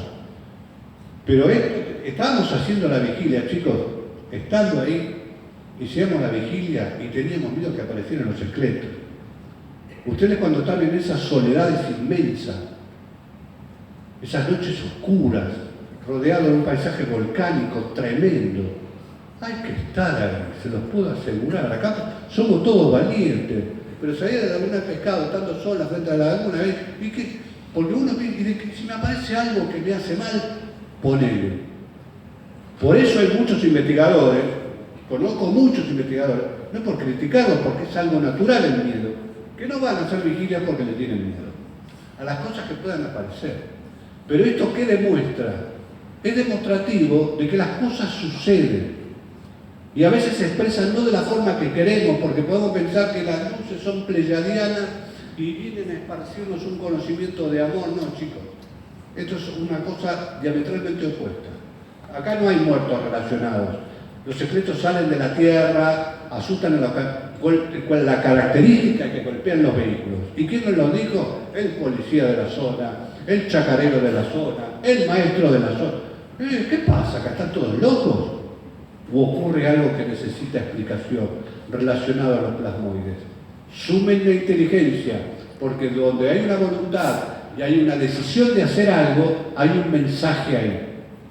Quizás ese mensaje estuvo puesto hace 50 años y nosotros no lo leímos, por alguna razón. Vamos a la próxima. Ahí está la gente que nos contaba y ahí estamos nosotros, yo ahí con este aparatito, pero dejarlo pronto. Y ven a los Jiménez, a Damián, que son gente de ahí, y contaron cada historia que hierven la sangre. Hay características que hacen a estas zonas de aparición de plasmoides. Por alguna razón son regiones muy difíciles de transitar en cuanto al miedo. Y el miedo es genuino porque es una alerta. Esto no quiere decir que este es el peligro. Pero las luces, a través de su actividad, no te están dando un mensaje de te voy a castigar, te voy a perseguir. No, están diciendo qué pueden hacer. Así lo entendemos nosotros. ¿Cuáles son las facultades de las luces para que entendamos algo de una naturaleza que desconocemos absolutamente? Vamos a la próxima. Terminamos y hablamos. Este es un formulario de información técnica sobre objetos voladores no identificados. de la Armada Argentina. Todo es fascinante leerlo, pero ningún dato que me pide el expediente me habla de la inteligencia. Todos los investigadores de OVNI que se dignen creen que hay una inteligencia detrás del fenómeno. Pero ninguno de los formularios y expedientes y cosas para averiguar sobre el fenómeno tocan el tema de la inteligencia. ¿Y cómo puedo entender yo, si hay un tripulante, aún sea una lata, un plato volador, qué intenciones tiene? ¿Cómo me puedo comunicar? No hay nada que lo refleje. Recién lo refleja una ciencia, la antropología. Sin tocar ni una coma te dicen lo que para la gente es y lo que hace y las condiciones que tiene. Es el primer perfil que tenemos de los plasmoides. No solo las experiencias directas en Gesdalen, en Yakima, en Piedmont, en Victoria. La tenemos a partir de una ciencia que se puede explorar sobre el perfil que muestran de la conducta del plasmoide, no de la gente. Vamos a la próxima. ¿Por qué? Porque buscamos la configuración del perfil de una conciencia en el proceso de interacción. Esto significa que buscamos la huella de la inteligencia durante un encuentro cercano. ¿Qué cosas hizo? ¿Qué cosas no hizo? ¿Qué presentí yo? Antes, cuando un observador tenía una experiencia y decía algo medio desubicado para la ciencia, era mandado al psicólogo. O los grupos tenían su psicólogo y el psicólogo se ponía la pipa y opinaba. Pero no teníamos un estudio real de la inteligencia o del factor de la voluntad. Porque si había una cosa ahí que estaba manejada por algo, ¿cuándo iba a ser el momento de empezar a estudiarla? Que era lo más importante, siendo el ovni un factor elusivo. Siendo el ovni un elemento que no te deja casi nunca a prueba. Algunas sueltas dejará. Pero la mayoría de los casos, el 99,99%, aparecen y desaparecen y no volviste a escuchar más de él. Entonces, la experiencia en sí misma es un cofre sobre el perfil de la inteligencia. Vamos a la próxima. Para que ustedes entiendan, nosotros nos manejamos con la hipótesis del escenario subyacente, lo habíamos llamado en principio evento Hansel y Gretel, porque en un segundo escenario, o sea, más allá de la información didáctica, física, que Europa se fue para el oeste, vino del este, dejó esta marca, el día estaba lindo, el sol salió a las 13, bueno, todas estas cosas, existe una segunda faceta que es la experiencia más sensitiva o emotiva o emocional, como dice Berlanda, del observador, donde están los rastros plasmados de la inteligencia. En un segundo escenario, cada caso muestra el perfil de la inteligencia ovni, sus características salientes y un caudal de información que nos habla de la conducta y sus probables intenciones. Su reiteración sugiere una intencionalidad imposible de soslayar. Vamos a la próxima. Vamos a apurar. ¿Qué nos dice el testigo? Presten atención a esto.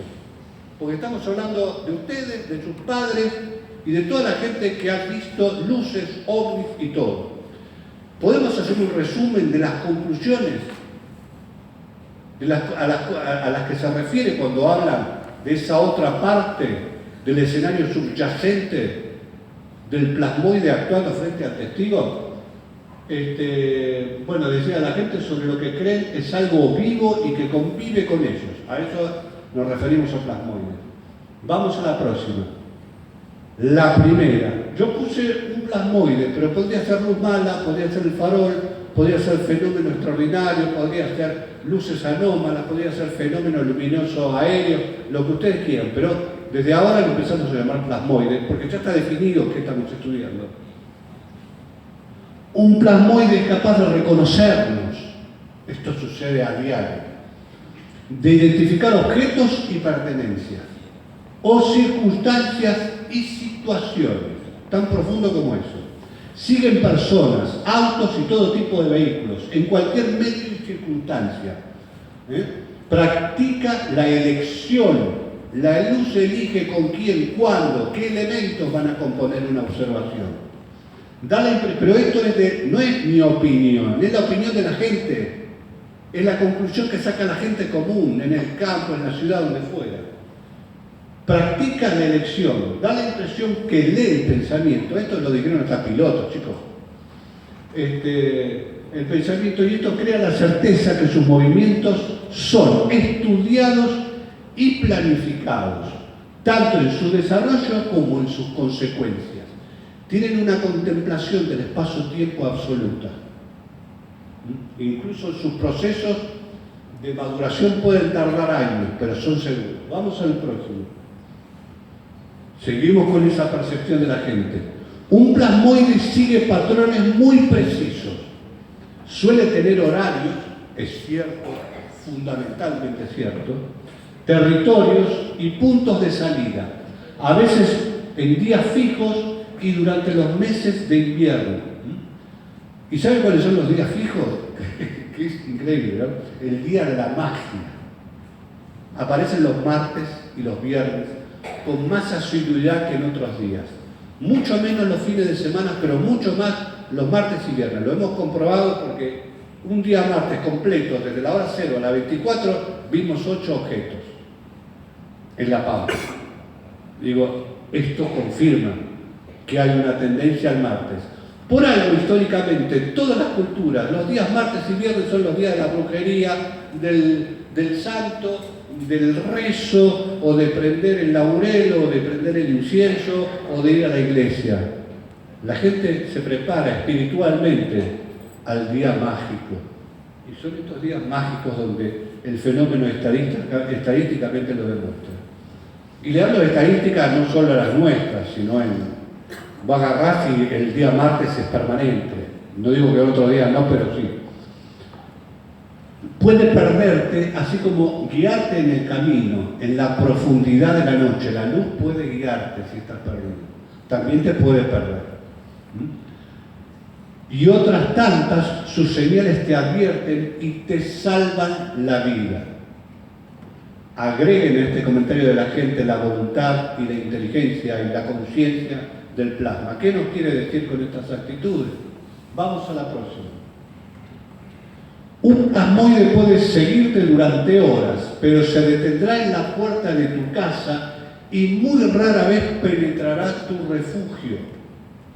Los plasmoides dejan lugares de margen para que la gente que está asustada porque los sigue tengan una especie de límite. Y las luces marcan límites muy profundos, no solo por territorialidad, sino por conducta. Te siguen este trecho de camino, son 10 cuadras, son 20 kilómetros, eso depende del caso. Puede ser un ovni, puede ser una luz, puede ser la viuda que llora, bueno. Un plasmoide, y esto lo habrán escuchado muchas veces, aparece donde hay tesoros y entierros. Por eso hace rica a mucha gente y no hay que decir de dónde sale. ¿Sabe a cuántos lugares nos sacaron a patadas cuando preguntaban por las luces? Y no era porque no creían, sino porque seguramente creían que las luces les señalaban tesoros. Yo conocí un grupo uruguayo de buscadores de tesoros, con tecnología y todo, pero cuya guía principal era la ubicación de las luces malas. Así que se imagina. Un plasmoide puede transfigurar su estructura, ser una persona, un espíritu o una cosa. Y donde hay una luz puede haber fantasmas, platillos voladores y seres extraños, como duendes, dioses antiguos y muertos. Esto también, estudiando cosas, lo hemos podido corroborar en base al testimonio de la gente. Vamos a la próxima. Un plasmoide no solo te hace perder, sino que te roba el tiempo y te lleva lejos de donde estabas. Hay gente que ve una luz y repentinamente la mandan a otro campo, a otra ciudad o a otro país. Puede llevarse una persona o una familia en su coche. Un plasmoide puede seguirte o correr tras tu caballo o tu coche sin que nadie más lo vea. Esto es lo que hablábamos antes. Y es común verlo y el que está al lado tuyo no lo ve, ¿o no? A la próxima. Un plasmoide puede apagar la luz de tu casa, la energía de tu coche, o manipular un avión como si supiera qué cosas hacer con claridad y tener brazos extensos e invisibles sobre sistemas secretos no revelados o conocidos. Un plasmoide te puede dormir, manipular como quiere el espacio, manipula como quiere el espacio físico o anunciarte una desgracia como si viera el futuro. Un plasmoide puede acompañarte como un amigo manso y protegerte, estamos hablando de las luces malas, y solo asusta a los que son malos. Cuando vienen los curas y los pastores, los plasmoides desaparecen. Algo querrá decir, hay una inteligencia detrás. Vamos a la próxima. Sí, dale. Nosotros estudiamos un posible evento que llamamos evento campana, que se asocia a todas estas extrañezas, en las que proponemos que todas las extrañezas observables se presentan en un campo de acción, como el escenario que propone Jacques Vallée, pero este es un escenario físico que aísla al testigo o aísla las circunstancias de un encuentro y donde puede ocurrir cualquier cosa. Que te lleven a otro planeta, por él, que ese fuese el caso, que te pierdan, que tengas sueño, que pierdas el tiempo, que parece que estuviste 3 minutos y faltaste 5 horas en un lugar. Todas cosas relacionadas a la aparición de estos fenómenos que no alteran el espacio físico. Hemos estudiado casos donde el hombre está viendo una luz o 3 luces dándole vuelta y el que está al lado no ve las luces. Esto es el efecto o el evento campana, una suerte de aislamiento donde pueden ocurrir un montón de eventos o efectos físicos que no alteran el entorno. Uno de los famosos casos que estudiamos fue el de los cazadores en el 96-97, donde el ovni, que fue algo fantástico, siguió 380 kilómetros a un grupo de cazadores hasta América, de La Pampa a América, en la provincia de Buenos Aires. El ovni lo seguía permanentemente, nadie lo vio. Paramos con la policía que los vio a ellos, hablamos con un montón de gente haciendo el mismo recorrido, tomando el tiempo. Nadie vio el ovni, solo ellos, primero 3 y después 2. Por eso dijimos, hay posiblemente, no lo vamos a invadir con esa idea ahora, que el encuentro cercano se dé en un espacio físico determinado, donde ocurren cosas que vos fuera de ese escenario no las ves. Como que hay un aislamiento intencional del testigo, donde se produce elementos físicos, pérdida de tiempo, cambio de clima, aparecen en lugares diferentes. Estamos teniendo el caso de una tal Dora, ahí cerca de la lobería, que ellos tienen cerca de Bahía Blanca la casa, y cuando salieron con el auto, vieron una luz y de pronto aparecieron en Vierna. Miraron el tanque de nafta, no habían gastado un solo litro. Y esto ocurrió hace un año. Así que, ¿qué es? ¿Mentirosa la mujer? ¿Es borracha? ¿Se dedica? No. Estamos estudiando un fenómeno extraordinario. Vamos a la próxima. Y acá la parte más cuidadosa que tengo que abordar, que esto sucedió en Egipto, en la ciudad, acá tengo bien para nombrarla como corresponde, Zeitún, en el Cairo, cerca del río Nilo, una iglesia, la iglesia de San Marcos. En 1968 aproximadamente, siendo las 8 de la noche, aparece que la Virgen María. Están viendo la foto. Más de 200.000 testigos durante 3 meses vieron estas luces aparecer en la cúpula de esta iglesia. ¿Cómo la Virgen? Los árabes lo resolvieron enseguida, los de creencia musulmana. Era un jinn, uno de esos seres del desierto que, por ser católico obviamente, si aparecía, ¿dónde va a aparecer? En la iglesia, no iba a aparecer en una mezquita. Le estoy contando en tuertos de la observación, ¿no es cierto? Porque había una especie de competencia interreligiosa a ver quién estaba más conectada con Dios después de estos sucesos. Y esto fue real, porque tomó en ese momento la prensa de todo el mundo. Pero claro, se trató como la aparición de la Virgen María, no como la aparición de un plasma. Vamos a la próxima foto. Miren. Observen esta fotografía. Esta es más clara. Se ve en todos lados. Algunas historias trascienden como el encuentro con la Virgen María, y disculpen si alguno tiene algún sentimiento con lo que estoy diciendo, pero debo decirles las cosas que son desde la perspectiva que las estamos estudiando. ¿Por qué un plasmoide inteligente tomaría el papel de la Virgen María? ¿Qué significa? No es solo el hecho, sino lo que significa y cuál es la proyección sobre la mente humana. Vamos a la próxima. Y lo que van a ver ocurrió en Asiut, a unos cuantos kilómetros del Cairo, en otra iglesia copta ortodoxa. La aparición en el 2000 de una luz que vino a ser exactamente lo mismo que lo que había ocurrido en Zeitún. Que se dijo que era, obviamente, la Virgen de Asiut. Y hubo una conmoción social en ese tiempo, porque incluso la Iglesia Católica se vio medida mal, porque dice, ¿cómo aparece la Virgen en una iglesia ortodoxa y no en la nuestra? Porque esos eran los comentarios.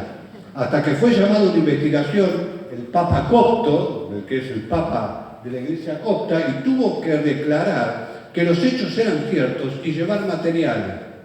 Hace poco yo escribí al actual Papa Copto para que me diga si es posible obtener esos materiales de las observaciones, porque estas apariciones están acompañadas de un montón de fenómenos que ocurrieron.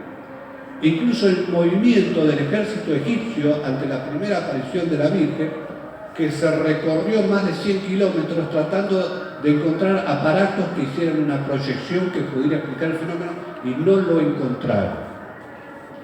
Miles de personas observaron esto.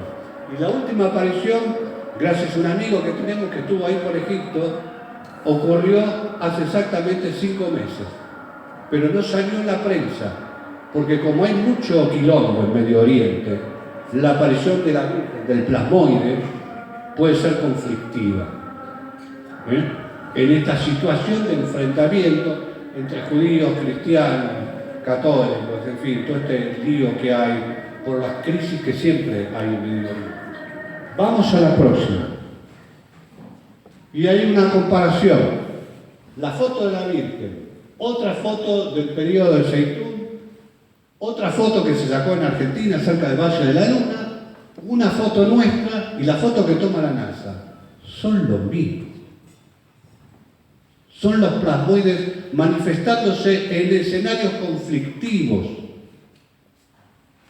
No podemos separar la luz mala de la Virgen María que apareció ahí en Egipto, porque su composición es exactamente la misma y se comporta como tal. Tienen días, horarios, como de territorialidad. Y la pregunta, las grandes preguntas, ¿será cierto? No. ¿Por qué? ¿Por qué hacen esto las luces? Los plasmoides. Ya vemos que dejó de ser un evento de interés científico, es un evento de interés social porque interacciona y puede estar metido más en nuestra historia de lo que nosotros suponemos. ¿Qué significa? Es lo que hay que buscar, porque detrás de esto hay un lenguaje no verbal, hay un idioma no verbal ni escrito, sino a través de ejemplos y las consecuencias de cada caso. Vamos al otro. Y tengo que cerrar con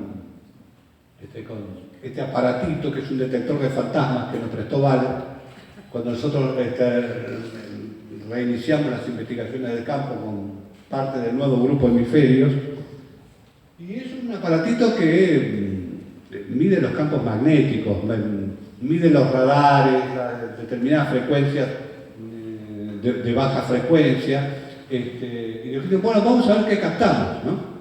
Y ya nos habían explicado que, porque una de las características del sensor que tiene este aparatito insignificante, no lo comparen con nada de general ni las otras cosas de las que hablamos,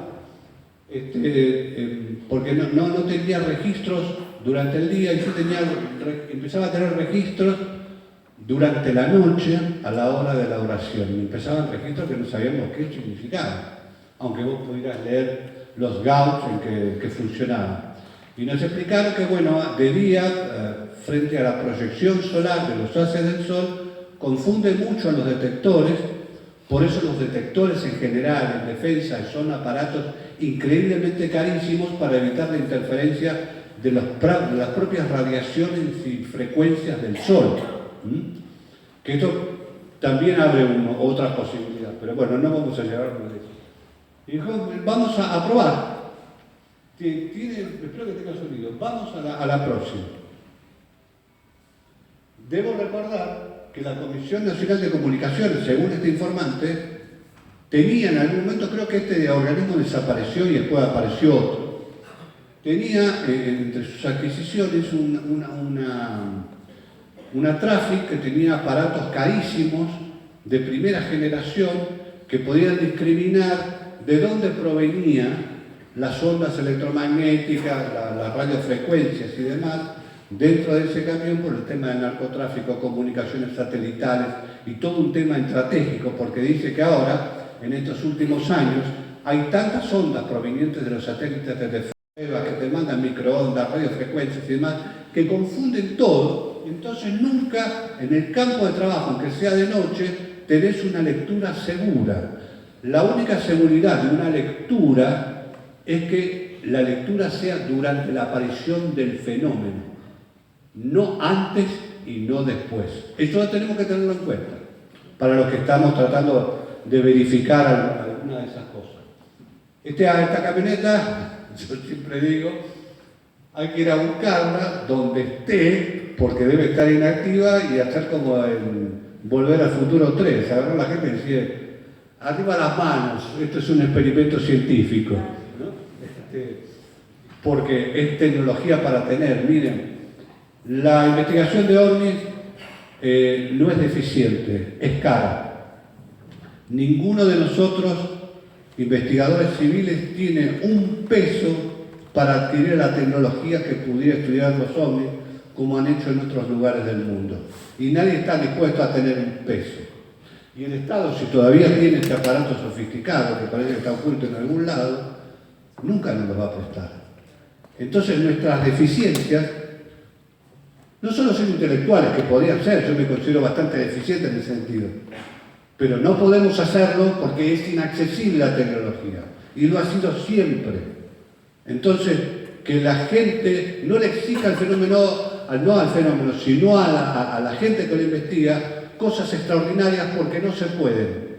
Una vez Andrea me dijo, ¿querés volverte pobre? Investiga el fenómeno ovni. Y es exactamente así. Somos los únicos que pagamos para investigar. Mientras el resto de la ciencia cobra. Le dan subsidios, le dan programas, le dan becas. Nosotros no tenemos esa fortuna. ¿Entendés?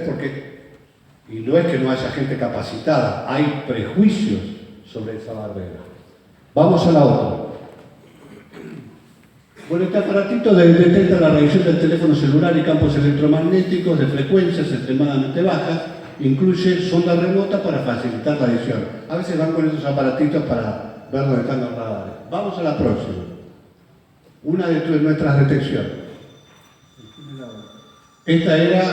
Estábamos en Cerro Policía, de pronto a la noche, tiene una alarma sonora, tiene sonido esto, no sé por qué no sale, se ve que está saliendo. Ah, yo soy sordo, ¿no? Porque digo algunas palabras y comentamos sobre las marcaciones y lo sometimos a la opinión de técnico y dice, no puedo decirte qué estás midiendo porque se sale de escala, la aguja golpea contra la parecita del aparato y en realidad puede estar midiendo cualquier otra cosa, o sea, una potencia mucho mayor y la lectura que yo te puedo hacer no sirve. Hasta esa dificultad tenemos, porque superó la emisión que se está emitiendo, no sabemos por qué, superó la capacidad del aparato de registro. Y esto pasó en el territorio ONU. Vamos a la próxima. ¿Y cuánto es el máximo? Después hacemos la pregunta. Primero, no escucho nada. Esta la hacemos debajo de una torre de alta tensión. en la mina a las 9:20. Cerca de una mina. A la mañana no marca nada, como justificando lo que nos habían dicho. A la noche, esto parecía un arbolito de Navidad, de cómo saltaba. Ahora no estamos ¿Entendés? haciendo nada. Pues sí, bueno, está bien. Puede no ser una lectura correcta, pero evidentemente algo está pasando a la hora donde aparecen los ovnis. Vamos a la próxima. Ahí, Cerro Policía. Estamos con Esteban, y Esteban dice unas palabras que de acá no las escucho, me está diciendo la hora donde aparecen. 15 minutos después comenzó un fenómeno extraordinario. Mientras esto saltaba, si lo dejabas en el piso, saltaba como un zorrino. Vamos a la próxima, para que vean lo que vimos. Es este enorme panel en el medio del desierto con 9 luces que iluminó el horizonte de una manera extraordinaria. Estuvo manifestándose casi 2 horas al nivel del suelo, hasta que las luces empezaron a subir y en un momento estallaron en 9 luces que formó esto que parece un estadio de fútbol a la distancia. Les puedo asegurar que no hay nada. Nos recorrimos desde Cerro Policía hasta pasando el Chocón y no hay nada que justifique esta hermosura que logramos ver. Nos dio una emoción tremenda porque hubo una conexión entre ese dislate magnético de microondas con la aparición de este objeto. Igual así no es suficiente, porque si yo llevo esto a la NASA me van a sacar corriendo. Tomátela, pibe, me van a decir. Viejo. Vamos a la otra. Ahí. Llegamos al sur de Villa Regina. Se avecinaba una tormenta. Ya sobre la hora de la oración, el sol se estaba ocultando. Prendo el aparatito para registrar a veces algunas señales y empezaron las señales. Las señales fueron en aumento y se desató una tormenta. Las tormentas patagónicas, no sé si alguno la vio, viento de 100 kilómetros por hora. Estábamos delante de la camioneta, no podíamos poner una cámara de fotos, una filmadora en ninguna parte. Te la llevaba, incluso se me arruinó parte de la cámara, el sistema de regulación visual. Y ahí, después que esto paró, vamos a la próxima foto. Esto es ilustración, igual que la anterior, eso no lo aclaré. Empezaron a aparecer luces y cada tanto saltaba el medidor por más sencillo que fuese. Y ahí hicimos nuestra primer prueba. Esteban me dice, trata de comunicarte, a ver si es cierto que respondan. Dice, tenemos láser, sacamos el láser, pero no, vamos a hacer la prueba más difícil. Y yo le dije, muchachos, si son ustedes, manifiéstenlo de alguna manera. Terminé de decir eso y estalla la luz en una esfera roja que crece increíblemente y después se consume en un golpe. Volvió a aparecer otra luz. A los 10 minutos, con el mismo recorrido, le decimos, le apuntamos con el láser, no podíamos por la tormenta, sacaba y te llevaba el láser prácticamente, hasta que en un momento logro apuntar con el láser y le doy y vuelve a hacer el mismo efecto.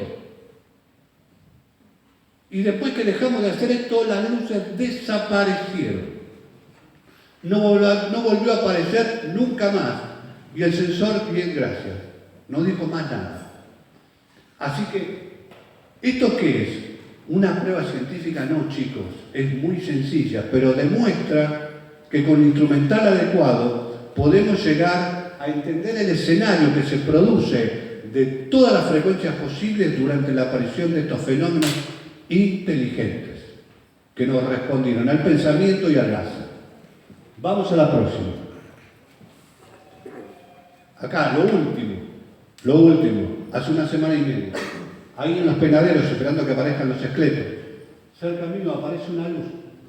Tenía este medidor de Hertz, uno de los chicos que estaba ahí cerca de los penaderos tratando de ver si podía filmar algo. Yo veo la luz cerca, ellos no la ven.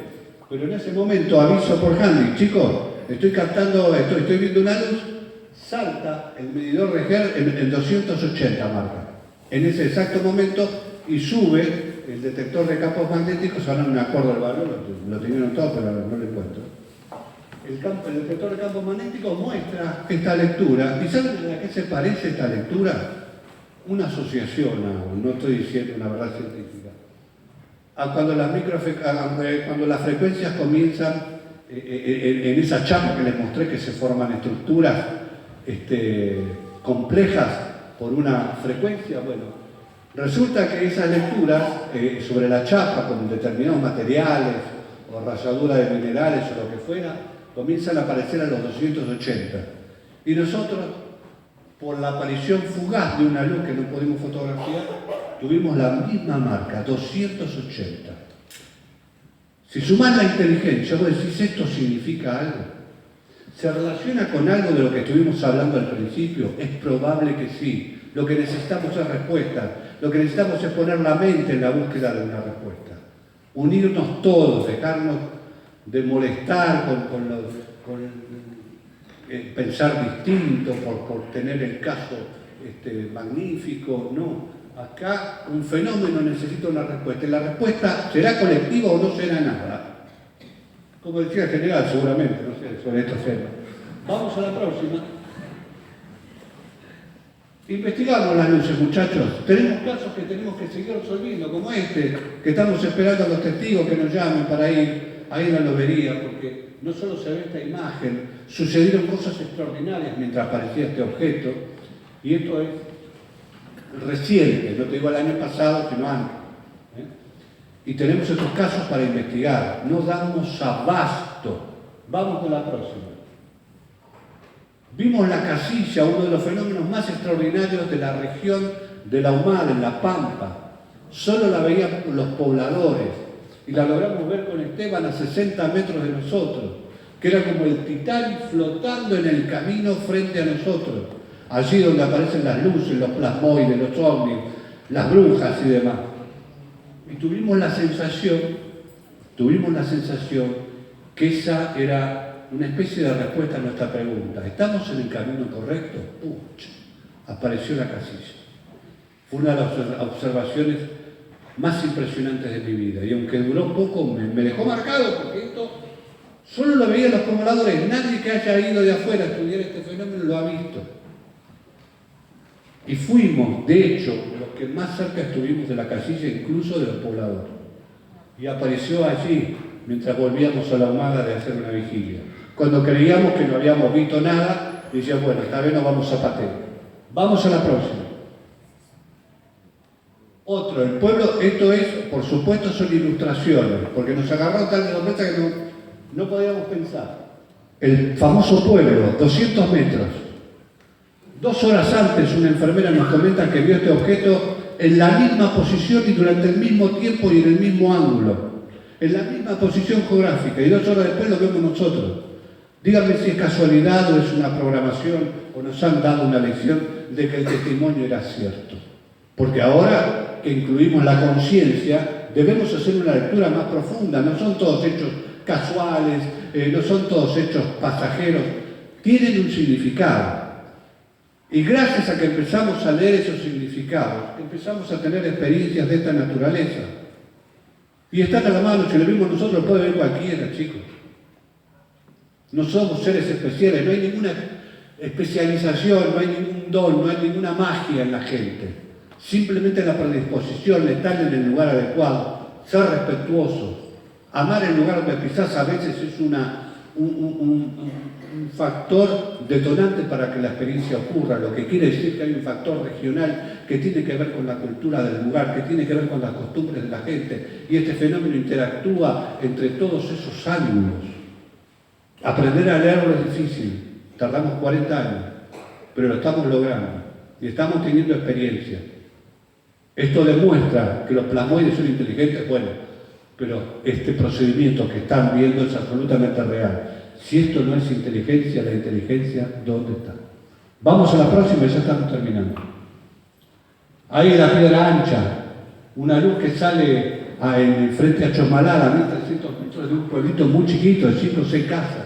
La luz del fondo es un dispensario, es una calle. Y ahí la luz nosotros nos poníamos al lado de la piedra para ver y resulta que la veían en el mismo momento del pueblito y nosotros la veíamos. Y decidimos hacer un experimento, nos dividimos en 2 grupos y pusimos, uno nos quedamos cerca de la piedra ancha y los otros se quedaron a 1300 metros Resulta que los que estaban a 1300 metros vieron salir la luz de la Piedra Ancha, vamos a la próxima, y nosotros que estábamos al lado no la vimos. Como cuentan los campesinos, ahí está la luz, en dirección a la Piedra Ancha. Y esa es la ampliación, un fuego. Y nosotros estamos en la absoluta oscuridad, a 60 metros de la piedra y no vimos nada. Esa es una manipulación, pero no una manipulación maliciosa. Nos están diciendo que son capaces de manipular la percepción o de manipular la física. ¿Podría un plasmoide de 10.000 años de creación, con una inteligencia superior a la nuestra, poder controlar su naturaleza y la materia que lo rodea? Esta es una de las grandes dudas o una de las grandes certezas. Vamos a la próxima. Y allí fueron apareciendo estas luces que jugaban con nosotros. Vamos a la próxima, terminamos. Y quiero cerrar con esto que realmente siempre me conmovió. Este es un gendarme en el año 97 que fuimos a investigar en las actividades luminosas ahí en el Chocó.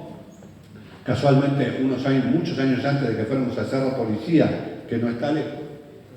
Y este hombre, su papá también había sido gendarme, con algún cargo, y durante el conflicto con Chile, su padre era de una de las fuerzas que iba a recibir cualquier avance chileno ahí cerca de Neuquén. Había en ese tiempo una rebelión en Chile de un general que quería ir a la guerra rápido y quería trasladar la frontera y cagarnos a tiros, perdón por la palabra. Y entonces, ¿qué pasó? ¿Un milagro? No. En esa zona de más conflictos empezaron a aparecer las luces. Al principio les disparaban a las luces, de un bando y de otro. Llegó tal la acción de esas luces que dijeron, no, ahí está, la luz mala, no le dispares. Dejaron de dispararse chilenos y argentinos. Y en un momento crucial, dramático, el padre de este pibe se enfrenta con una luz casi plateada, redonda, elíptica, muy contundente, en medio de la montaña, del frío y de la noche. Y la miró de cerca porque quiso hacer un acto de valentía. Se acerca y trata de enfrentarla, de sentir algo, de decir, ¿qué es lo que estás buscando? Con su fusil en mano. Y de pronto el centro de la luz se desvanece y ve, perdón, que me emocione por mi visión propia, ve al soldado chileno y baja la arma. Y el chileno dice, no quiere la guerra.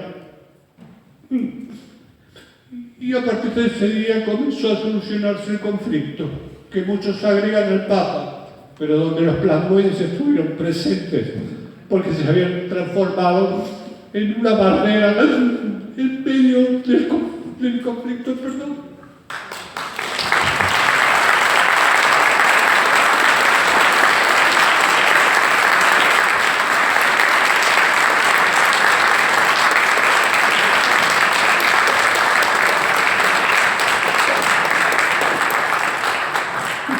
No quería hacer este papelón, pero que me recuerda a la vivencia donde este plasmoide, que muchos acusan de asesino o lo que fuera, ha demostrado tener calidad humana más que los humanos.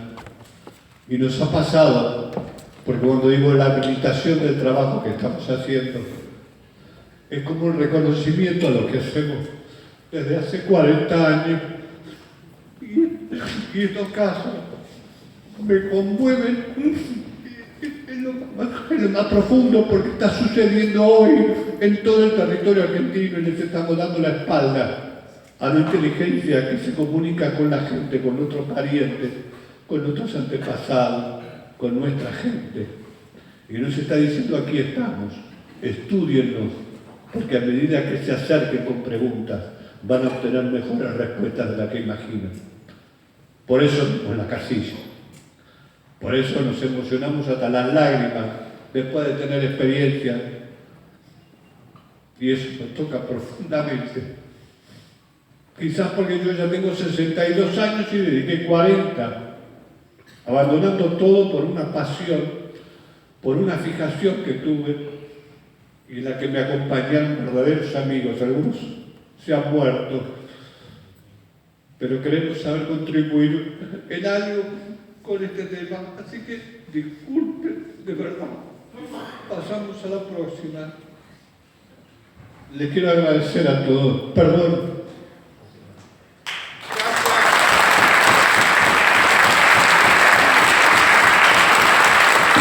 Fuerte el aplauso.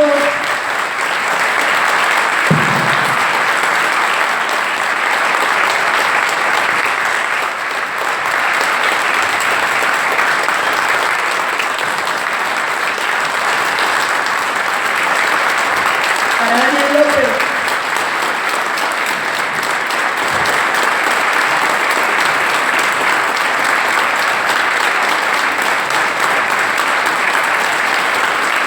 Daniel, todo siempre vale la pena. Siempre vale la pena porque, mira,